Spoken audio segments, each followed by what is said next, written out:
Hey, it's Tom from Soomo Learning. I've got a quick tour of your psychology web text for you. First, let me point out the Soomo Messenger icon in the lower right-hand corner. If you have any questions or run into any trouble along the way, click the icon, type us a note, and we'll get back to you as soon as we can. You'll find this icon at the bottom of every page in your web text. Let's get started by clicking Enter. Let's go over some navigation first. Click the book icon to open the table of contents, and click it again to close it. You'll find the table of contents organized by chapter with a glossary at the very bottom. Click the arrow next to the chapter title and it'll show the list of pages. Click on a page title to navigate directly to that page of the web text. Notice the back and next buttons on the sides of the pages and also at the very bottom. The Tools menu is in the upper right corner of your web text. Here you will find a link to the notebook, a link for ordering a print copy of your web text, a link for getting and installing our Soomo web text app, which allows you to access your web text offline. If you're taking another course using Soomo web text, it'll be listed here. We've included a citation guide and a credits page if you need to cite this web text in a paper. The Help menu includes a user's guide, a link to this screencast, an FAQ page, and a link for contacting support. If you're working on a public computer like in a lab or a library, you'll want to protect your privacy by clicking Sign Out at the end of your session. The next time you log in, you'll find a bookmark in the table of contents indicating the page you were on when you signed out. Let me tell you about a few of the features we built into your web text. If you want to highlight, just select the text, choose a color, and then add a note in the margin if you like. Throughout the web text, you'll find rollover vocabulary, like this one. Hold your mouse over the highlighted text and a definition will appear below. You'll also find these definitions in the glossary.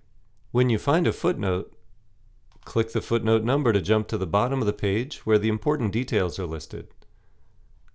Click the footnote number again to go back to where you were reading. We've built a couple different types of questions into your web text. The first one I want to talk about are multiple choice questions. You'll see a selection of answers. When you make your selection, click Save, and you'll be told immediately if your answer is correct or incorrect. We also have poll questions. When you make your selection and click Submit, the poll will populate with your opinion and the others in the class who've answered this question. We have two types of open-ended questions. The first one is the short answer question, where you'll have a question and a blank box, and you can type in your answer,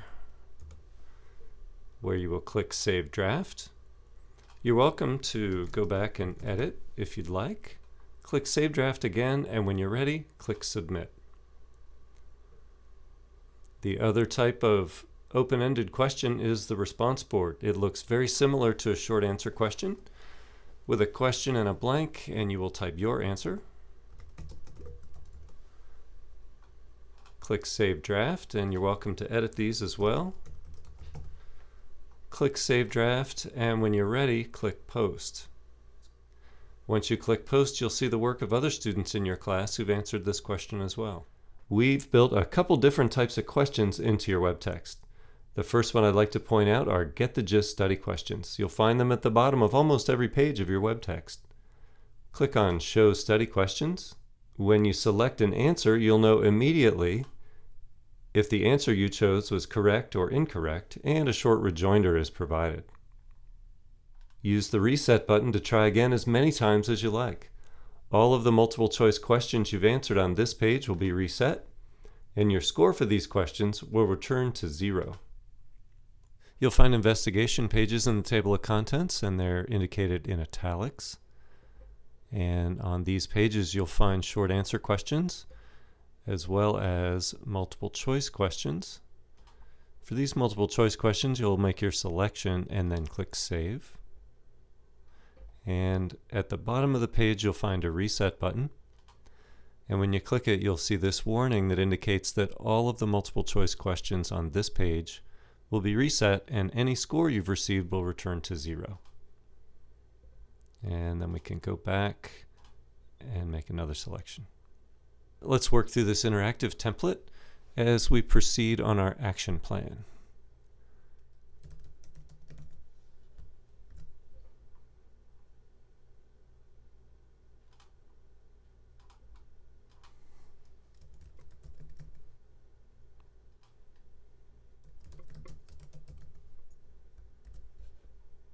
When we're done completing all of the items in the template, we'll click Save and Review My Work. Here's where you can take a look at your work and look for spelling and punctuation problems. If you find anything you'd like to edit, just click the Edit button, and you can go back and make any changes that you want to. When you're done, click Save and Review My Work. Take another look, then click the Download Milestone button, and that will download a Word document that's formatted correctly, and it shows all of your work. We've built a couple ways for you to keep track of your progress in the web text. In the table of contents, look for the little boxes to the left of the page title.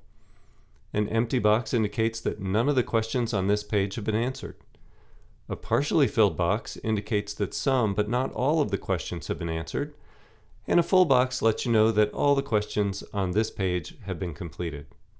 This progress bar will complete once all the questions in the chapter have been answered.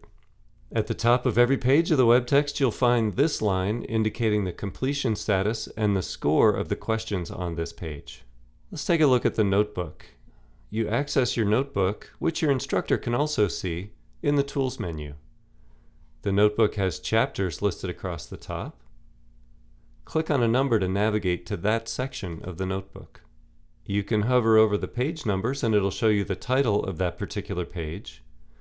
And you can click on the page number to go directly to that page of the web text. Each page in the chapter is represented by a square in the grid.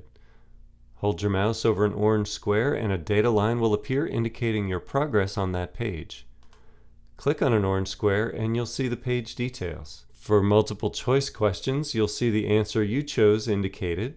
Correct answers look like this, and incorrect answers look like this one. You can also see how many attempts you've taken per question. If you'd like to reset and try again, use this link to jump directly to this page in the web text. If you have any questions along the way, click the Soomo Messenger icon or email support@sumolearning.com.